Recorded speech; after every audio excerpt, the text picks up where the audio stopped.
స్వాతంత్రం 1947లో వచ్చింది. స్వాతంత్రం వచ్చిన తర్వాత అసలు స్వాతంత్రం రాకముందు మన అడ్రస్ ఏంటి? మన అడ్రస్ ఏంటంటే మనందరం మద్రాసు రాష్ట్రంలో ఉన్నాం. మద్రాసు రాష్ట్రం అంటే ఇప్పుడున్న కేరళ, ఇప్పుడున్న కర్ణాటకలో సగం, ఇప్పుడున్న ఆంధ్ర రాష్ట్రం మొత్తం, ఇప్పుడున్న మన రాష్ట్రం మొత్తం. తెలంగాణ ఉండదు, ఎందుకంటే తెలంగాణని బ్రిటిష్ వాళ్ళు పరిపాలించలేదు. తెలంగాణని హైదరాబాద్ నిజాం పరిపాలించాడు. మద్రాసు రాష్ట్రం అంటే ఇప్పుడున్న కేరళ, ఇప్పుడున్న తమిళనాడు, ఇప్పుడున్న కర్ణాటక, ఇప్పుడున్న ఆంధ్ర, 4 రాష్ట్రాలు. ఇప్పుడు స్వాతంత్రం వచ్చింది, రాష్ట్రం మద్రాసు రాష్ట్రం.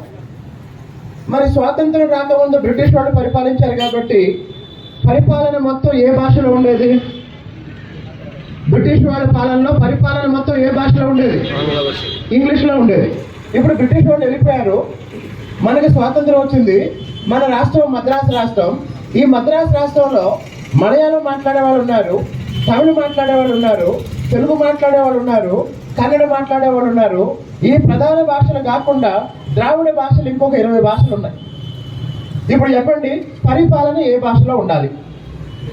తమిళను అడిగితే ఏమంటారు? మలయాళీని అడిగితే ఏమంటారు? కన్నడ వాళ్ళని అడిగితే ఏమంటారు? ఆంధ్ర వాళ్ళని అడిగితే ఏమంటారు? మరి ఇప్పుడు ఏ భాషలో ఉండాలి? పరిపాలన ఏ భాషలో ఉండాలి? మరి అలా అనుకుంటున్నప్పుడు తెలుగు వాళ్ళు ఏం చేశారంటే, తెలుగు వాళ్ళకి, తెలుగు మాట్లాడే వాళ్ళకి ప్రత్యేక రాష్ట్రం కావాలి అని ఒక డిమాండ్ ప్రారంభించారు. మరి భాషా ప్రయుక్త రాష్ట్రాలు, లింగ్విస్టిక్ స్టేట్స్ అంటారు. భాషా ప్రాతిపదికన ఒక భాష మాట్లాడే ప్రజలకు ఒక రాష్ట్రం. ఇది మామూలుగా అయితే సాధ్యం కాదు. ఒక భాష మాట్లాడే ప్రజలందరికీ ఒక రాష్ట్రం ఇవ్వాలంటే, ఈరోజు తిరువూరులో 4-5 భాషలు మాట్లాడే వాళ్ళు ఉన్నారు. తెలుగు మాట్లాడే వాళ్ళు ఉన్నారు, ఉర్దూ మాట్లాడే వాళ్ళు ఉన్నారు, హిందీ మాట్లాడే వాళ్ళు ఉన్నారు, లంబాడీ భాష మాట్లాడే వాళ్ళు ఉన్నారు, ఇంగ్లీష్ మాట్లాడే వాళ్ళు ఉన్నారు. మరి తర్వాత తిరువూరుని ఎన్ని రాష్ట్రాలు చేద్దాం? కాబట్టి ఒక భాషకి ఒక రాష్ట్రం అంటే కుదరదు. కానీ